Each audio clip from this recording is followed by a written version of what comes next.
Welcome to super classes. My Kunal Pratap Singh. East India company को हम लोग देख रहे थे और काम ने कल वाली वीडियो में लॉर्ड डलहौजी तक देखा था और आज से लॉर्ड कैनिंग से चालू होगा। अच्छा, अगर आपको ईस्ट इंडिया कंपनी अच्छे ढंग से पूरा समझना है तो लेक्चर 19 से देखिए, और अगर पूरे ही प्रॉपर जीके के नोट देखे हैं पाषाण काल से तो लेक्चर 1 से आप उसकी शुरुआत कर सकते हैं, जिसमें मैं हिस्ट्री शुरू से बिल्कुल बेसिक से जीरो से एकदम करा रहा हूँ और सारे चैप्टर एक तरफ से कराऊँगा। और आपकी सहूलियत के लिए वीडियो पर लेक्चर नंबर डाल रखे हैं, तो आप वीडियो नंबर 1 से भी देख सकते हैं। तो लॉर्ड डलहौजी के बाद में लॉर्ड कैनिंग का नंबर आता है। इनके टाइम में 1857 की क्रांति हुई थी, जो काफ़ी इंपॉर्टेंट है। इसके बारे में 2021 का पेपर था जो 2022 में हुआ था लास्ट ईयर, उसमें क्वेश्चन आया था कि 1857 की क्रांति का नेतृत्व किसने किया। तो आंसर में बहादुर शाह जफर आया हुआ था, जो सही था। वैसे बेगम हजरत महल ने भी किया था, क्योंकि इन्हें अपने पति का बदला लेना था, तो इसलिए, पर उसमें बहादुर शाह जफर आया हुआ था। हम चीज़ों को ज़्यादा लंबा नहीं खींचेंगे, क्योंकि मेरा आपको एक तरह से ये रहेगा कि अपना बस अपने नोट्स आप तक पहुंचाने एक नोट्स के क्रम में। स्टोरी कहीं ना कहीं आपने ऑलरेडी तैयारी करे हो तो पता होंगी, वरना थोड़ी थोड़ी मैं भी बताता रहूँगा जहाँ जहाँ ज़रूरी होगी। तो एक तरह से नोट्स हैं, इनको आपको याद करना है। तो 1857 की जो क्रांति हुई थी उसका नेतृत्व बहादुर शाह जफर ने किया था। ऐसा क्वेश्चन आया हुआ था पिछले, इस बार हो सकता है बेगम हजरत महल आ जाए, तो याद रखना है। 1857 की क्रांति मंगल पांडे की वजह से हुई थी। ब्रिटिश छावनी में कारतूस को मुंह में लेने से मना कर दिया था उन्होंने, वहीं से वो चिंगारी बढ़ गई थी। वो चिंगारी इतना बड़ी थी कि इनको लॉर्ड कैनिंग को ब्रिटिश की हेल्प लेनी पड़ गई थी। तो इसलिए ब्रिटिश ने क्या काम करा, सारी सत्ता अपने हाथ में ले ली, और इनको, ये गवर्नर जनरल थे, भारत के गवर्नर जनरल, बोला ब्रिटिश ने कि अब गवर्नर जनरल हैं हम और तुम रह जाओगे वायसराय। तो पहले ये थे भारत के गवर्नर जनरल, और गवर्नर जनरल से बने ये वायसराय, क्योंकि अब तो ब्रिटिश के हाथ में सत्ता पहुंच गई, तो वायसराय बन के रह गए। तो इसलिए इनको बोला जाएगा कि ये अंतिम गवर्नर जनरल रहे भारत के, पहले वायसराय, क्योंकि इनके बाद में तो गवर्नर जनरल रहा नहीं कोई भी। ठीक, तो ये गवर्नर जनरल थे और उससे वायसराय पे ये कूद गए, तो इसका मतलब ये अंतिम गवर्नर जनरल और भारत के पहले वायसराय बने। इन चीज़ों को अगर और डिटेल में समझना है तो पहली वाली जो लेक्चर 19 की वीडियो थी वहाँ मैंने यही बताया कि 4 तरह की ईस्ट इंडिया कंपनी है और कौन कैसे, पहला गवर्नर जनरल, उनकी ट्रिक, कल ही बैठ कानपुर को बेटा करके, उस तरह से पूरी ट्रिक से मैंने ये याद करवाए थे, तो वहाँ से देख लेना एक बार। अब हर वीडियो में उतना डिटेल बताऊँ तो टाइम वेस्ट होगा, मैं वीडियो ऑलरेडी शॉर्ट्स बनाने की कोशिश करता हूँ कि छोटी बने। और देख लेते हैं भारतीय दंड संहिता, फुल फॉर्म बोलते हैं आईपीसी, इंडियन पैनल कोड, इनकी स्थापना भी लॉर्ड कैनिंग ने करवाई थी। ये भी क्वेश्चन आ चुका है, पर हमें अब इनकी सनें भी याद करनी चलेंगी, क्योंकि इस बार के पेपरों में हम देख रहे हैं कि सनें बहुत आ रही हैं, छोटी छोटी चीज़ों की सनें आ जाती हैं। जैसे एक क्वेश्चन अगर आपने दिया हो तो ये भी आया था कि विवेकानंद किस सन में वहाँ गए थे, शिकागो। ठीक, तो सनों पर इम्पोर्टेंट हैं इस बार सनें, उनको भी साथ का याद करनी है। तो आईपीसी की स्थापना की थी 1860 ईस्वी में लॉर्ड कैनिंग ने ही, और बम्बई, कलकत्ता और मद्रास में हाई कोर्ट की स्थापना की थी। उसके बाद में राज्य विलय नीति, जो हड़प नीति थी डलहौजी ने जो चलाई थी, उसको इन्होंने ख़त्म कर दिया और विधवा पुनर्विवाह लागू किया था। तो क्वेश्चन इस बार ये तो आया नहीं था कि लॉर्ड किसने विधवा पुनर्विवाह लागू किया था, मतलब जो विधवा होती हैं उनको दोबारा शादी करने का हक जो है, पहले तो जो हिंदू परंपरा के अनुसार विधवा को दोबारा शादी करना इतना इजाज़त नहीं रहती थी कि वो दोबारा शादी कर ले, पर लॉर्ड कैनिंग ने उस चीज़ को दूर किया और बोला कि विधवा जो है वो दोबारा से पुनर्विवाह कर सकती हैं, और उनकी हेल्प की थी ईश्वरचंद्र विद्यासागर ने। तो क्वेश्चन यही आ गया था कि जो विधवा पुनर्विवाह है वो किसने किया था, तो लॉर्ड कैनिंग ना देके ईश्वरचंद्र विद्यासागर दिया था, क्योंकि इन्होंने काफ़ी हेल्प की थी ईश्वरचंद्र विद्यासागर ने, तो इसलिए क्वेश्चन इन्हीं के ऊपर आ गया था, ना कि उनके ऊपर। तो हमें तो पूरा याद रखना है कि इनके टाइम में हुई थी और इन्होंने करवाई थी ईश्वरचंद्र विद्यासागर की हेल्प से। पर क्वेश्चन आया था ये कि विधवा पुनर्विवाह किसने लागू किया, तो ईश्वरचंद्र, किसकी हेल्प से या किसने लागू किया, तो ईश्वरचंद्र विद्यासागर ने, ठीक है, उनकी हेल्प से। अब इनको याद कैसे करें, तो याद करने का ऐसे कर सकते हो, ट्रिक है, ट्रिक में ये मत बोलना ऐसे कैसे हो गया, ऐसे कैसे हो गया, बस केवल याद करने की दृष्टि से ऐसा मैं बोल रहा हूँ कि मान लो 1857 की वैसे क्रांति हुई और उस क्रांति में बहुत ज़्यादा उपद्रव मचा दिया, तो उसकी वजह से इनको लेनी पड़ी हेल्प ब्रिटेन की। तो ब्रिटेन बोले कि हम सर्वाएं, अब तुम हमसे नीचे काम करोगे तो तुम बन जाओ वायसराय, और अब गवर्नर जनरल की जो पोस्ट थी तुम्हारी वो हमें दे दो। और तुम हमारे अंडर में काम करो, वायसराय बन जाओ। तो क्रांति हुई, क्रांति से फेरबदल हुआ, और क्योंकि बहुत ज़्यादा उपद्रव कर दिया जो छावनी थी सैनिकों की, तो उन्होंने जब काफ़ी ज़्यादा उपद्रव कर दिया तो उन्हें दंड भी देना था। तो उनको दंड देने के लिए दंड संहिता आईपीसी की स्थापना की। आईपीसी में यही होता है कि ये धारा इतनी, इस मर्डर के लिए धारा इतनी, और इस चोरी के लिए धारा इतनी, इस तरह से। तो उपद्रव किया क्रांति में, तो उनके लिए धारा बना दी। अब कानून के लिए धारा तो बना दी उनके दंड के लिए, अब बदले में कोर्ट भी चाहिए जो जज न्याय कर सके। तो कानून बनाया, और कानून को लागू करने के लिए कोर्ट बना दी 3, कहाँ, बंबई में, कलकत्ता में और मद्रास में। तो एक सीरीज चल रही है कि पहले क्रांति हुई, उससे ब्रिटिश के हाथ में सत्ता पहुंच गई, वायसराय बन के रह गए, और फिर वहाँ उन्होंने एक दंड देने के लिए दंड संहिता बनाई थी, और फिर वो दंड दिया जाएगा जज के थ्रू, तो उसके लिए हाई कोर्ट बनाई थी बंबई, कलकत्ता, मद्रास में। अच्छा, इन्होंने देखा कि जब ऑलरेडी बहुत ज़्यादा उपद्रव हो रहा है, तो लॉर्ड जो डलहौजी ने राज्य विलय नीति की थी उसको ख़त्म कर दिया, हड़प नीति। तो एक तरह से सीरीज आ रही है, इसको मैं इस तरह से याद रख सकते हैं। आप अपनी तरफ से बनाइए, वो बेटर रहेगी जो अपनी तरफ से बनाओ। बस ये एक तरीका है कि हाँ ऐसा भी कुछ हो सकता है, एक स्टोरी लिंक की जा सकती है। और विधवा पुनर्विवाह लागू किया। इसके बाद में देखते हैं लॉर्ड मेयो ने। तो लॉर्ड मेयो का यही है कि इन्होंने पहली बार जनगणना कराई थी, और इस बार 2022 के पेपर जो 2023 में हुए हैं उनमें जनगणना की बहुत क्वेश्चन आए। ये देखा गया लगभग आधे पेपरों में जनगणना से कुछ ना कुछ पेपर में पूछा गया। तो जनगणना का हम पर्टिकुलर एक वीडियो देखेंगे ही, पर इनके टाइम में देख लेते हैं। सबसे पहले जनगणना 1872 में इन्होंने ही कराई थी, लॉर्ड मेयो ने। अब कैसे याद करेंगे, जब जनगणना होती है, गली में आते हैं जनगणना वाले, तो हम बोलते हैं कि मेरो नाम लिख लो, मेयो नाम लिख लो, इस तरह से बोलते हैं ना, मेयो नाम लिख लो, है ना, मेरो नाम लिख लो, इस तरह से आते हैं कि मतलब जनगणना मेरो नाम लिख लो। तो मेरो नाम लिख लो मतलब मेयो, लॉर्ड मेयो। तो इस तरह से याद कर सकते हैं। 1872 में इन्होंने जनगणना कराई, पर पूरे भारत में नहीं कराई। उसमें जो उत्तर की तरफ जो कश्मीर वगैरह रह जाते हैं, लद्दाख वगैरह, उसमें जनगणना नहीं हो पाई थी। तो पूरी जनगणना और फिर उसको नियत मतलब कंटिन्यू बनाए रखना, वो किया था रिपन ने 1881 से। तो ये नोट करके, इनके अंडर में नहीं है नोट वाला पोजीशन, ये दोनों टॉपिक अलग से बताएं, ये लॉर्ड मेयो के अंतर्गत नहीं है। अलग से बस याद रखना कि पहली बार पूर्ण नियमित जनगणना जो है वो लॉर्ड रिपन ने करवाई थी 1881 से। ठीक, उसके बाद में स्वतंत्र भारत में जो जनगणना चालू हुई थी वो 1951 से चालू हुई थी, और अब तक चल रही है। अब तक 15 जनगणनाएं हो चुकी हैं, और जो 16वीं जनगणना थी वो 2021 में होनी थी, पर कोविड-19 की वजह से वो टल गई, और उसकी नई डेट जो है वो अक्टूबर 2023 को रखी गई है कि अक्टूबर 2023 में वो जनगणना चालू होगी, और कोविड की वजह से वो 16वीं जनगणना टाल दी गई है अभी के लिए। तो अब तक 15 जनगणना हो चुकी हैं और 16वीं टाल दी गई है। तो ये अलग से दोनों पॉइंट याद रखने, लॉर्ड मेयो का नहीं है ये। इसके बाद में लॉर्ड लिटन आए।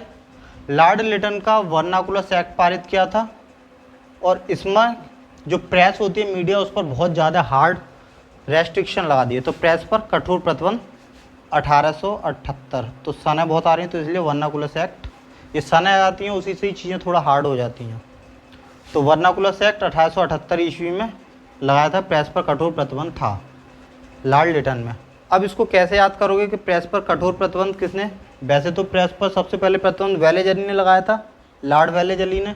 कैसे याद किया था? वेलेजली तो मीडिया जो है वो राजा के खिलाफ भी, पीएम के खिलाफ भी बोलती है, मीडिया स्वतंत्र होती है।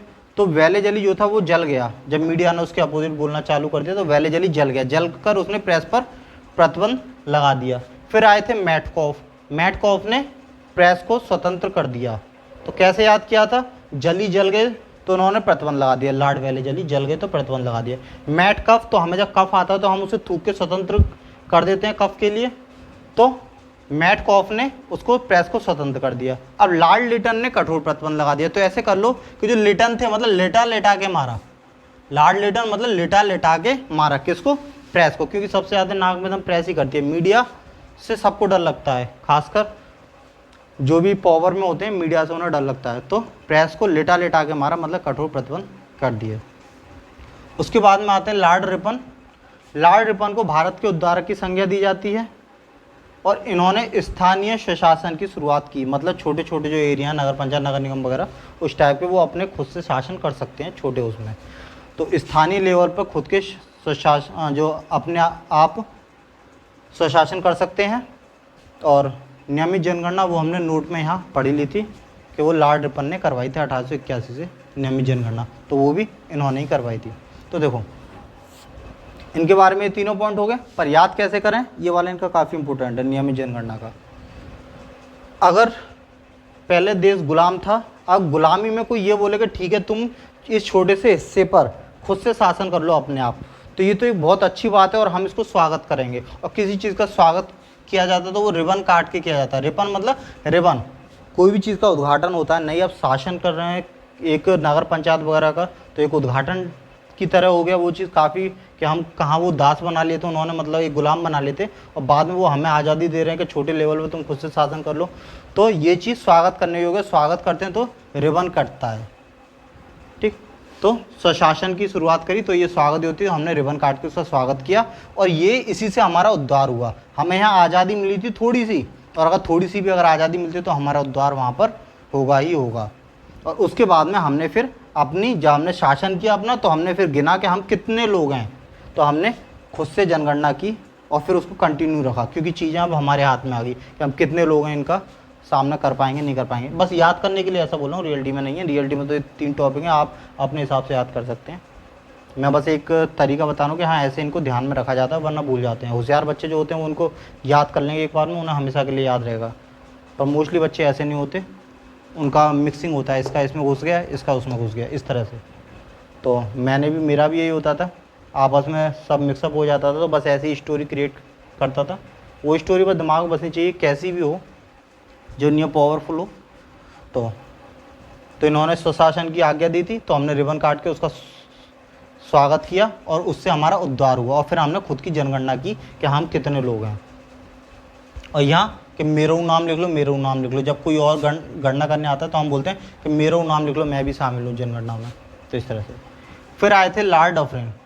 लॉर्ड डफरिन का क्या है कि इन्होंने, जो कांग्रेस है, अभी बीजेपी कांग्रेस 2 पार्टी हैं, तो जो कांग्रेस थी, कांग्रेस की स्थापना लॉर्ड डफरिन के टाइम पे हुई थी और A.O. ह्यूम की मदद से हुई थी 1885 में। तो इसकी सन तो काफ़ी इंपॉर्टेंट है ही है, क्योंकि हम आगे एक वीडियो में देखेंगे कांग्रेस के जितने भी अधिवेशन हुए थे उन मोस्टली सभी अधिवेशनों को ट्रिक से याद करेंगे, उनकी सनें भी उस ट्रिक से सारी याद हो जाती हैं। हमें कुछ भी याद नहीं, बस एक हमें सन याद होनी चाहिए, फिर एक पोयम है छोटी सी, उस पोयम की मदद से सारी ये सनें भी याद हो जाएंगी, और किसने स्थापना की, कहाँ की, वो सब भी याद हो जाएगा। तो पहले हमें याद करनी होगी इसमें।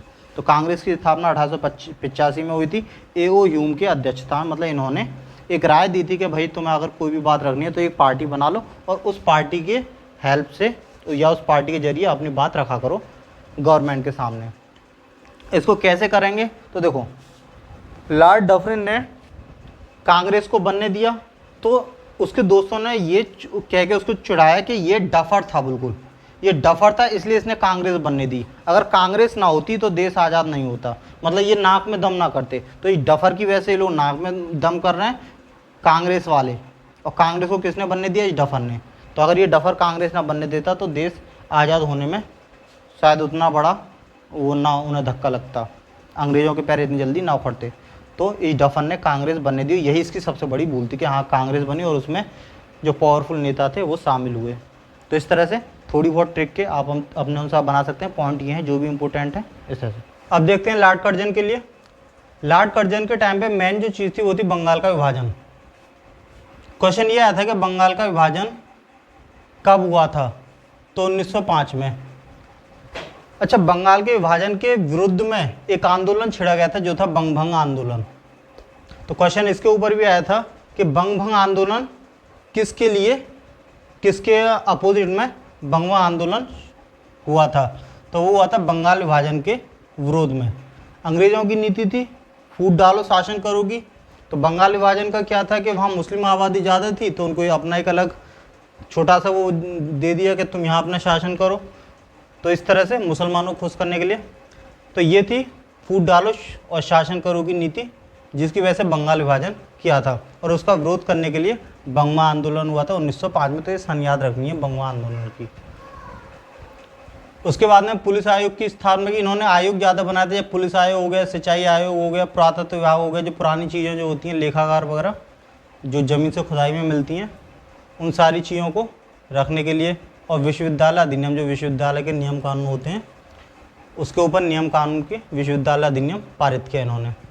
तो इसको मेन इसमें यही है, बंगाल विभाजन, ठीक है। अगर ये याद ना हो तो यही बस मेन है। कैसे करोगे कि इस कर्जन मतलब इस कंजड़ के टाइम पे इस कंजड़ ने हमारे देश का बंटवारा कर दिया।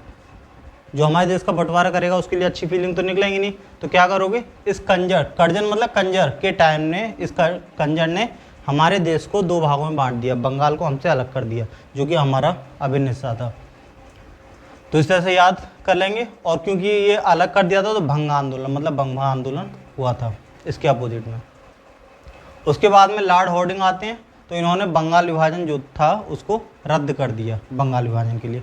और प्रथम विश्व युद्ध जो हुआ था 1914 से 1928 तक चला था। पूरी डेट 28 जुलाई और 14 नवंबर तक ही, पर वैसे ये आता है 1914 से 1928 तक। तो जो प्रथम विश्व युद्ध था वो लॉर्ड हॉर्डिंग के टाइम पे चालू हो गया था। और इन्होंने अपनी जो राजधानी थी भारत की वो कलकत्ता से दिल्ली ट्रांसफ़र कर दी थी राजधानी। ये तीन काम इनके टाइम में मैन है। हम यहाँ मैन ही काम ले रहे हैं जो आते हैं एसएससी में। तो इसको याद कैसे करेंगे कि होर्डिंग, होर्डिंग मतलब बड़ी बड़ी जो बैनर लगते हैं रोडों पर, होर्डिंग लगते हैं, तो उससे ध्यान रखना है। अगर तुम दिल्ली अपनी राजधानी को चेंज करोगे तो उसके लिए लोगों को इन्फॉर्मेशन करना पड़ेगा कि हाँ भाई अब तुम्हारी राजधानी चेंज हो चुकी है। तो इसलिए अब तुम्हारी राजधानी कलकत्ता नहीं है, दिल्ली है। जो भी काम है वहाँ आके कराना है, हमारे हेड ऑफिस वहीं है। तो बड़ी बड़ी होर्डिंग लगाई गई याद करने के लिए सिर्फ, केवल रियलिटी में ऐसा कुछ नहीं है। तो होर्डिंग मतलब होर्डिंग लगाई गई क्योंकि राजधानी कलकत्ता से दिल्ली ले जाई गई थी, तो उसको लोगों को बताने के लिए। अब कलकत्ता से दिल्ली क्यों ले जाए गए, क्योंकि कलकत्ता है सिरे पर चाइना और चीन की तरफ, तो इसलिए वहाँ से जो दिल्ली सेंटर में है तो दिल्ली में लेके आए थे। क्योंकि विश्व युद्ध छिड़ गया था, विश्व युद्ध छिड़ गया था, इसलिए राजधानी को सेंटर में होना चाहिए ना कि सिरे पर। तो सिरे पर से कलकत्ता ऊपर है, दिल्ली यहाँ पर है सेंटर में, तो कलकत्ता से दिल्ली लेके आए थे क्योंकि विश्व युद्ध छिड़ रहा था। और बंगाल विभाजन रद्द कर दिया।